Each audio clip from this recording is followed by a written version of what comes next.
हाय, मेरा नाम है प्रभात रंजन और मैं आप लोगों के सामने आज आज लेके आया हूँ। कट ऑफ के ऊपर बातचीत में करने वाला हूँ। यूट्यूब जब भी खोलूँ कट ऑफ का एकदम बहार आया हुआ है। जहाँ भी देखूँ कट ऑफ का खेल चल रहा है।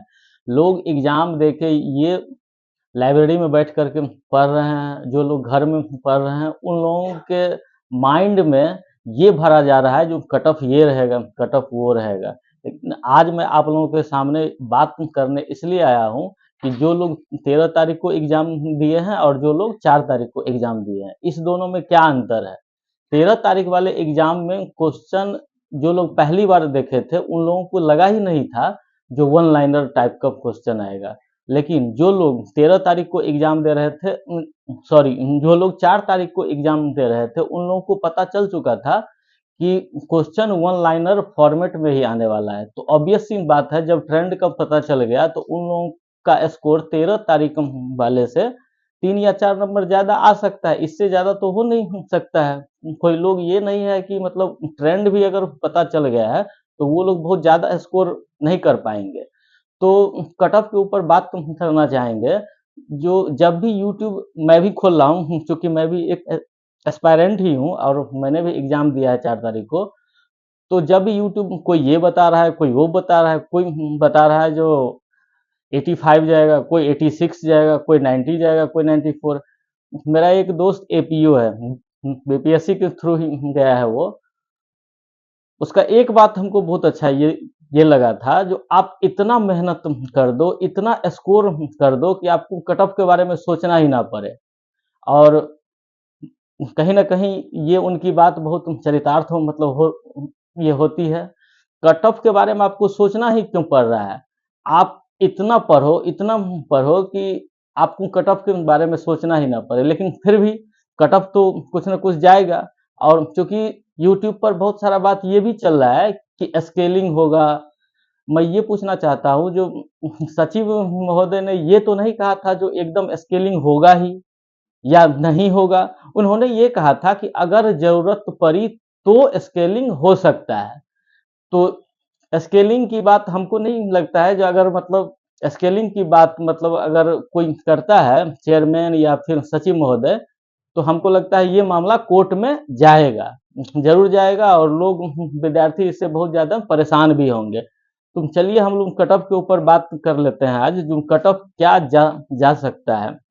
मैंने बहुत सारे स्टूडेंट से बात भी किया है और मैंने खुद भी एग्जाम दिया था। मेरा सेंटर बापू परीक्षा परिसर में था। और मैंने 13 को भी दिया था और मैंने 4 को भी दिया। तो 4 तारीख वाला ये फाइनल था।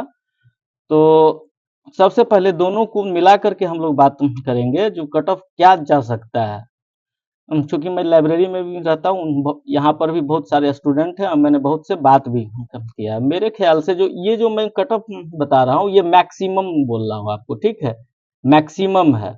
आप इसको कम ज्यादा भी कर सकते हैं, लेकिन मैक्सिमम जनरल का जो कट ऑफ है ये आपका 90 से 92 के बीच में रह सकता है, ठीक है। ये मेरा अनुमान है, क्योंकि टोटल पोस्ट यहाँ 2000 प्लस है।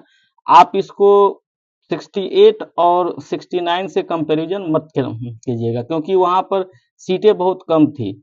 280, 320 ऐसे था वहां पर। अभी आप इसके बनिस्पत में देखिए तो ये सीट 2000 प्लस है इस बार। तो कट ऑफ भी ऑब्वियस सी बात है, जो मतलब क्वेश्चन इजी इजी रहने के बावजूद भी कट ऑफ कम ही जाएगा। तो मेरा अपना अनुमान यह है, अब चूंकि 1/3 नेगेटिव भी है, तो मेरा अपना अनुमान यह है कि जनरल का कट ऑफ जो है मैक्स टू मैक्स 90 से 92 के बीच में रह सकता है। जनरल फीमेल का 84 से 86 के बीच, बीसी मेल का 87 से 89। ये आपको मैं मैक्स बता रहा हूँ, आप मतलब एग्री और डिसएग्री भी कर सकते हैं।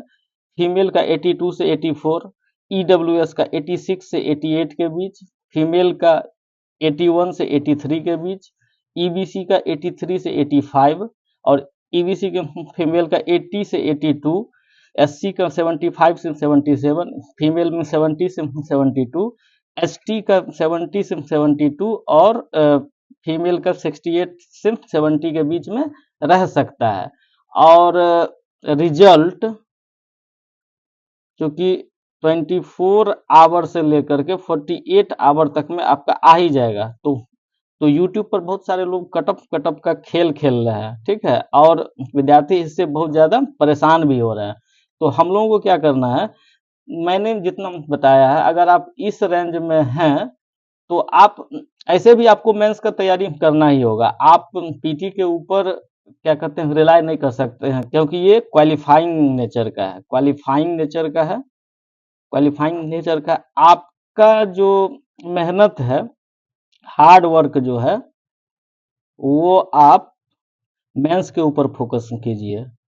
मान के चलिए इस बार आपका पीटी नहीं भी हो रहा है तो नेक्स्ट टाइम के लिए आप दे सकते हैं, लेकिन ये मेंस जब एक बार आपका तैयार हो जाएगा, वो आपको हमेशा काम देगा, वो आपको हमेशा काम देगा और कारगर भी होगा। तो आप क्या कीजिए, मैंने भी 2 बार मेंस दिया है, तो 5 से 10 साल का आप पहले प्रीवियस ईयर को अच्छे से तैयार कीजिए और उसमें वैल्यू एडिशन कीजिए, वैल्यू एडिशन कीजिए। और वैल्यू एडिशन करने के बाद आप उसको देखिए जो क्वेश्चन का ट्रेंड क्या है, ट्रेंड का आपको पता चल जाएगा जब आप ये करेंगे 5 से 10 साल का प्रीवियस ईयर का। फिर आप देखिए कौन सा मतलब टॉपिक जो है वो अभी चल रहा है, मतलब हाईलाइटेड है, उस सब चीज के ऊपर आप फोकस कीजिए। और फिर जाकर के कोई एक टेस्ट सीरीज आप ले सकते हैं, कोई भी टेस्ट सीरीज ले सकते हैं, वहां जाकर के आप टेस्ट दे सकते हैं। और फिर अगर अगर आप ये सब चीज नहीं भी कर सकते हैं तो खुद से लिख करके आप उसका एवोल्यूशन कीजिए, ठीक है, खुद मतलब एवोल्यूट कीजिए, जो आप कहाँ तक कैसा लिख सकते हैं। या फिर एक चीज आप और कर सकते हैं, टॉपर्स के कॉपी को टॉपर्स के कॉपी को देख सकते हैं, देखिए जो उन लोगों ने कैसे लिखा है। बहुत सारे आपको यूट्यूब पर या फिर ये गूगल के ऊपर सर्च मार करके देखिएगा तो आपको टॉपर का कॉपी मिल जाएगा। देखिए उन लोगों ने क्या लिखा है, कहाँ से मार्क इंक्रीज, कहाँ पर फ्लो चार्ट का यूज हुआ है, कहाँ पर डायग्राम का यूज हुआ है, कहाँ पे कहाँ पर स्टार दे करके लिखा गया है उन लोगों के द्वारा, जिससे अट्रैक्टिव लग रहा है। अट्रैक्टिव आपका आंसर लगना चाहिए। आंसर लिखने का स्किल्स टॉपर्स के कॉपी से आपको बहुत ज़्यादा फायदा होगा और पता भी चलेगा। और फिर से मैं आप लोगों को एक बार ये कहना चाहता हूँ, जो आप इतना मेहनत कर दीजिए कि आपको कटअप का खेल देखना ही ना पड़े। क्योंकि मैं भी एक एस्पायरेंट हूँ, तो आप लोगों को ये सलाह दूंगा, आप लोग अगर आप मैंने जो कटअप आपको बताया है उस रेंज में अगर आप हैं तो आप मेंस का तैयारी कर सकते हैं। और चूंकि रिजल्ट तो अब 1-2 दिन में आने ही वाला है, अब ये टाइम आपका खत्म हो गया है सोचने का। आप लेकिन अगर आपका रिजल्ट आ भी रहा है या नहीं भी आ रहा है, आप मेंस का तैयारी करते रहिए। जो लोग सालों भर पढ़ते हैं वही सक्सेस पाते हैं। जो 3-4 महीना में पढ़ के कोई भी एग्जाम आपको नहीं निकलने वाला है। सफलता का कोई शॉर्टकट नहीं है, आपको पढ़ना होगा ही, आपको मेहनत करना ही होगा। आंसर राइटिंग आप लोग करते रहिए। और मेरी वो बात आप फिर याद रखिए, जो आप इतना पीटी में स्कोर कर दीजिए कि आपको कटअप का खेल यूट्यूब के ऊपर देखना ही ना पड़े, आपको सोचना ही ना पड़े। और इतना कटअप कर दे कि कटअप कुछ भी जाए, आपको कटअप के बारे में नहीं सोचना चाहिए था और डे 1 से ही आपको मेंस का तैयारी करना चाहिए था। धन्यवाद।